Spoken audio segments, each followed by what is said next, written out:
Hello everyone, welcome back again with us in another episode of World Army Channel. Today we are about to discuss UK Carrier Strike Group. The first operational deployment of the UK Carrier Strike Group, now well underway, is portrayed as emblematic of the UK's global Britain posture and Indo-Pacific tilt, but is the Carrier Strike Group meeting expectations in London and the region? Nick Childs and Matthew Lebreton survey key aspects of the deployment that could be important for the Royal Navy's future presence and role in the Indo-Pacific. More than 2 months into its first operational deployment to the Indo-Pacific, the United Kingdom's Carrier Strike Group continues to attract attention. The latest phase in the 7.5-month mission is perhaps key in terms of engagement with the UK's allies and regional partners, not least Japan, and for testing the capabilities that the Carrier Strike Group can bring to bear in the region. There are high stakes involved in the deployment, dubbed CSG-21 and led by HMS Queen Elizabeth, the first of the Royal Navy's 2 new 65,000-ton aircraft carriers. It is seen in UK government circles as emblematic of the global Britain posture and proclaimed Indo-Pacific tilt, as well as an early demonstration of the value of UK carrier-based power projection in which London has invested, but that has also been the subject of debate. There have been glitches, including mechanical problems with one of the carrier's Type 45 destroyer escorts that have sidelined the vessel, at least for now, in addition to an outbreak of COVID-19 in the group. Despite these incidents, overall the deployment has so far lived up to official expectations in Whitehall. Early on in the mission, there were exercises in the Mediterranean with NATO allies, although these may not silence critics who argue that the tilt and deployment to the Indo-Pacific will undercut more pressing defense commitments closer to home. As elements of the group progressed through the Suez Canal, across the Indian Ocean and into the Pacific, there were exercises with the United States Navy carrier USS Ronald Reagan, the assault ship USS Iwo Jima and their escorts in the Gulf of Aden, and then with the Indian Navy, although without the Indian carrier INS Vikramaditya, whose presence would have added value to the encounter. There were also other more modest exercises with the Malaysian, Singaporean and Thai navies. There was also a foray into the South China Sea. Despite much hype in advance, this seems to have been without incident, with China expressing its opposition to the Carrier Strike Group's presence in the region with rhetorical commentaries only. Both sides, however, will no doubt have been observing each other closely.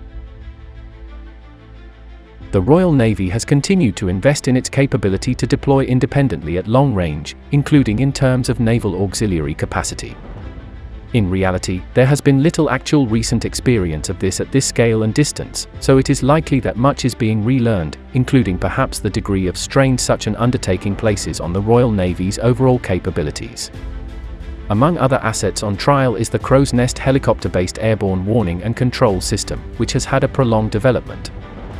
Another is the deployment of an Astute-class nuclear-powered attack submarine, SSN, to the Indo-Pacific as part of the group. Again, lessons from this could be significant in the future. As well as Royal Navy escorts, auxiliaries and the SSN, HMS Queen Elizabeth is accompanied notably by a US Navy destroyer and a Dutch frigate. The carrier also has a contingent of US Marine Corps F-35B Lightning II combat aircraft as part of its air group. Being able to integrate with allies and partners, particularly in the Indo-Pacific, is an important test for CSG-21. This will be a focus of the middle phase of the deployment, with more ambitious exercises with some of the larger naval powers in the region, including the US, Australia, Japan and South Korea. Part of the Royal Navy's messaging for this deployment is that a UK carrier can provide a focus around which others could group as part of wider high-end multilateral naval formations in the region.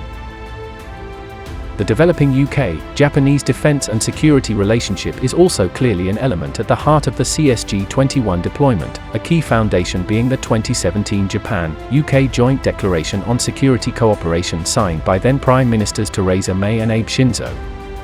In 2012, their predecessors David Cameron and Noda Yoshihiko had initially set the tone and priorities for the developing relationship. This led to joint agreements in 2013 on the transfer of arms and military technologies and on information security, and subsequently also regular 2+2 meetings with defense and foreign ministers.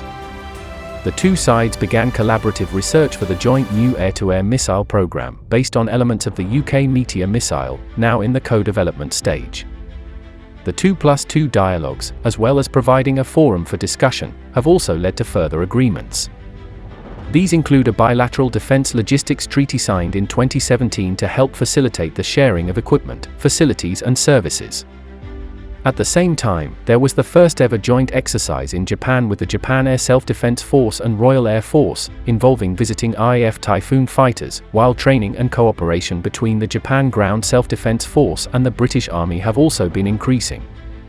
Earlier this year, the Royal Navy and the Japan Maritime Self-Defense Force signed a new maritime security arrangement, including cooperation on maritime awareness. In terms of potential future interoperability, the Japan Maritime Self-Defense Force is, as with the Queen Elizabeth-class carriers, set to deploy the F-35B aboard its Izumo-class large aviation-capable ships. Indeed, how this relationship develops will be important to the prospects of the Royal Navy sustaining a drumbeat of future carrier strike group-style deployments and a more persistent presence of patrol vessels and frigates in the region. So too will the unfolding series of exercises with other allies and regional partners, which could provide lessons as to the extent of any enduring impact in the region of UK deployments like Carrier Strike Group 21, and what capabilities they can bring. Thank you so much for watching World Army Channel. And if you like the video, please share it and do hit the notifications button for more updates.